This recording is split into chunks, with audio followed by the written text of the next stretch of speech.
राष्ट्रपिता महात्मा गांधी जी की जयंती पर हम उनको और उनकी शिक्षाओं को याद करते हैं। आज वैश्विक ज्वलंत समस्याओं का स्थायी समाधान गांधी दर्शन के अंदर छिपा हुआ है। गांधी दर्शन न केवल राजनीतिक, नैतिक, धार्मिक और मानवीय मूल्यों से अभिभूत है, अपितु उसमें पारंपरिक और आधुनिक आज की प्रासंगिकता भी, क्योंकि गांधी जी का जमीनी तौर पर समस्याओं का परीक्षण करना, जमीनी तौर पर उनका समाधान और हल खोजना और उसके पश्चात सफलता अर्जित करना एक सक्सेस मॉडल है जो आज की आधुनिक समस्याओं के समाधान के लिए भी फिट बैठता है। आज संपूर्ण विश्व बाजारवाद की दौड़ में शामिल हो गया है। ऐसे में गांधी दर्शन की बहुत ही ज़रूरत है जो हमें दिशा दे सकता है। कैसे? स्वयं से पहले देश और समाज की चिंता करना, यह असल गांधीवाद है। हम छलावे वाली प्रगति से दूर होकर स्वाभाविक प्रगति को अपनाएं। गांधीवादी विचार हमारी प्राचीन भारतीय दर्शन और संस्कृति से प्रेरणा और विचार पाते हैं, इसलिए वर्तमान समय में भी इनकी प्रासंगिकता उतनी ही है। आज गांधीवाद पहले से कहीं अधिक नए स्वरूप में प्रभावी और ज़रूरी है। कैसे? एक छोटा सा उदाहरण। आज विश्व के कई देश एटम पावर शस्त्र बनाने की होड़ में लगे हुए हैं, लेकिन एक छोटे से वायरस को हराने में हर कोई लाचार और असमर्थ है। ऐसे में कहें तो ये सिर्फ मानवीय मूल्यों की गिरावट के कारण ऐसी परिस्थितियां पैदा हो रही हैं। ऐसे में गांधीवादी विचारधारा, गांधी दर्शन की आवश्यकता है। गांधी जी के लिए धर्म और नैतिकता आचरण की एक विधि थी, न कि किसी भी तरीके के जातिवाद को बढ़ावा देना। गांधी जी साधन और साध्य दोनों की शुद्धता पर ध्यान देते थे। अगर हमने बीज दूषित बोए हैं तो स्वस्थ पेड़ की कल्पना नहीं की जा सकती। यह है गांधीवाद, गांधी दर्शन। वो सत्य को ईश्वर मानते थे। आज भारत और विश्व के नव निर्माण के लिए ये जरूरी है। आज हम कहीं विभिन्न पदों पर, ओहदों पर या कई जगह हम साक्षी मानते हैं ईश्वर को, कसम खाते हैं, प्रार्थना करते हैं, लेकिन वक्त आने पर हम कभी कभी अपने आचरण को बदल देते हैं। ऐसे में गांधी जी की ये शिक्षा कि सत्य के लिए अगर जान भी न्यौछावर करना पड़े तो भी हमें सत्य की रक्षा करनी चाहिए। अहिंसा का मार्ग, मन वचन कर्म से किसी को भी क्षति नहीं पहुंचाना और विजय भी प्राप्त करना हृदय परिवर्तन के माध्यम से। लेकिन आज कई देश हिंसा को ही शांति और प्रगति का अग्रदूत मान रहे हैं। ऐसे में गांधी दर्शन की आवश्यकता है। गांधी जी का सर्वोदय सिद्धांत अर्थात सार्वभौमिक, सबकी प्रगति, सब एक साथ ऊपर उठें।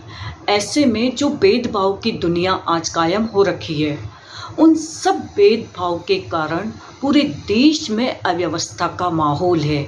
ऐसे में गांधी दर्शन की महती आवश्यकता है ताकि हम सब मिलकर एक साथ आगे बढ़ सकें और इस भेदभाव की दुनिया को ख़त्म कर सकें। सत्याग्रह जो गांधी जी का एक बहुत बड़ा, और ये कहें कि उनके पूरे जीवन पर्यंत की यात्रा में सत्याग्रह का बहुत ही इम्पोर्टेंट रोल था।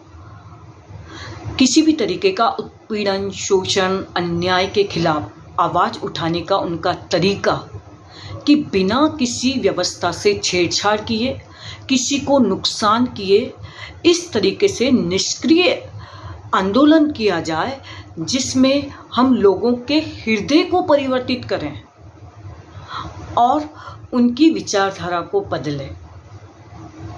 स्वराज, स्वशासन अर्थात अंतिम छोर तक बैठे व्यक्ति तक शासन की पहुंच। स्वदेशी अर्थात कहा जाता है कि हमारे अपने देश में निर्मित। ऐसे में आज अगर वर्तमान परिप्रेक्ष्य में देखें तो कई देश अपने आप को मजबूत करने के लिए दूसरे देशों की अर्थव्यवस्था को कमज़ोर करने पे तुले हुए हैं। ऐसे में हमें स्वदेशी की अवधारणा को अपनाकर हमारे देश के लोगों को आर्थिक रूप से सशक्त और मजबूत स्वावलंबी बनाने के कार्यों को गति देनी पड़ेगी, जिसमें लघु उद्योग, कुटीर उद्योग, मध्यम उद्योग और वो तमाम स्थानीय उद्योग जो स्थानीय संसाधनों रिसोर्सेज के माध्यम से हम प्रगतिशील गांव और स्वावलंबी गली मोहल्ला बना सकते हैं। शिक्षा के संदर्भ में गांधी जी का बहुत ही सुंदर विचार था कि अध्ययन और जीविका का कार्य दोनों एक साथ चलना चाहिए, क्योंकि आज वर्तमान स्थिति में हम देख रहे हैं कि कितने स्तर पर बेरोजगारी है। ऐसे में शिक्षा नीति का नए स्वरूप से तय होना जरूरी है। ये सबके लिए लाभप्रद होगा। गांधी जी का राष्ट्रवाद का विचार संकीर्ण भावना से नहीं अपितु पूरी व्यापकता लिए हुए था। वासुदेव कुटुंबकम। हम सिर्फ अपने देश की ही तरक्की ना सोचें, अपने देश का विकास ना सोचें, अपितु मानव मात्र के कल्याण की भावना को लेकर राष्ट्रवादी विचारों को उन्होंने पल्लवित किया। गांधी जी का ट्रस्टीशिप एक सामाजिक आर्थिक दर्शन है, जिसमें अमीर और संपन्न लोग निर्धन असहाय गरीब की मदद करें और जितनी भी धन संपदा है उन पर सबका सामूहिक रूप से बराबर हक और अधिकार हो। मैं की जगह हम का कॉन्सेप्ट हो, मतलब ये सहकारिता की भावना से अभिभूत था, जो आज की महती आवश्यकता है कि हम सब कोई पीछे न छूटे, सब मिलकर आगे बढ़े। गांधी जी स्वच्छता को स्वतंत्रता से भी अधिक आवश्यक मानते थे और उनका मानना था कि व्यक्तिगत स्वच्छता और सफाई के साथ साथ देश, गांव, मोहल्ले, गली हर एक को भी स्वच्छ रखना जरूरी है। गांधी जी का पर्यावरण वित्त के रूप में विचार आज पूरी दुनिया ग्लोबल वार्मिंग, क्लाइमेट चेंज के दुष्प्रभावों से बचने के लिए करोड़ों रुपए खर्च कर रही है। ऐसे में गांधी जी ने कहा था कि प्रकृति से उतना ही मांगा जाए जितनी हमारी आवश्यकता है, और उन्होंने कहा था कि धरती हर एक प्राणी की जरूरत को पूरा करने के लिए पर्याप्त संसाधन रखती है, लेकिन लालच को पूरा करने के लिए नहीं। ऐसे में इस लोकहितकारी सोच को ज़्यादा से ज़्यादा आगे प्रमोट करने की ज़रूरत है। गांधीवादी विचारधारा में महिला सशक्तिकरण के साथ साथ महिलाओं की योग्यता, क्षमता और उनको अवसर देने का काम महात्मा गांधी जी ने किया। उनके हर एक आंदोलन में महिलाओं ने भी उतना ही बढ़ चढ़ के प्रदर्शन किया और पार्टिसिपेशन किया जितना कि पुरुषों ने। ऐसे में उनकी सोच ये थी कि महिलाओं को भी अवसर दिया जाए, उनको भी मौका दिया जाए। गांधी जी के सामने सिर्फ अंग्रेजों से ही लड़ने का सवाल नहीं था, अपितु अपने देश के लिए स्वराज, स्वदेशी का प्रचार प्रसार हिंदू मुस्लिम एकता, सामाजिक कुरीतियों का निवारण, छुआछूत को हटाना और राष्ट्रभाषा का प्रचार प्रसार करना और हर एक कार्य में सामुदायिकता और सामूहिक रूप से हर एक को सर्व सम्मान के साथ, सर्व समभाव के साथ देखकर उसको भी उसमें भागीदार और हिस्सा बनाना इतना महत्वपूर्ण आंदोलन जो कि गांधी दर्शन के अंदर छिपा हुआ है, वो मानवीय मूल्यों के ऊपर टिका हुआ है पूरा। जैसे जैसे मानवीय मूल्यों का ह्रास होगा वैसे वैसे समस्याएं ज्वलंत होती चली जाएंगी।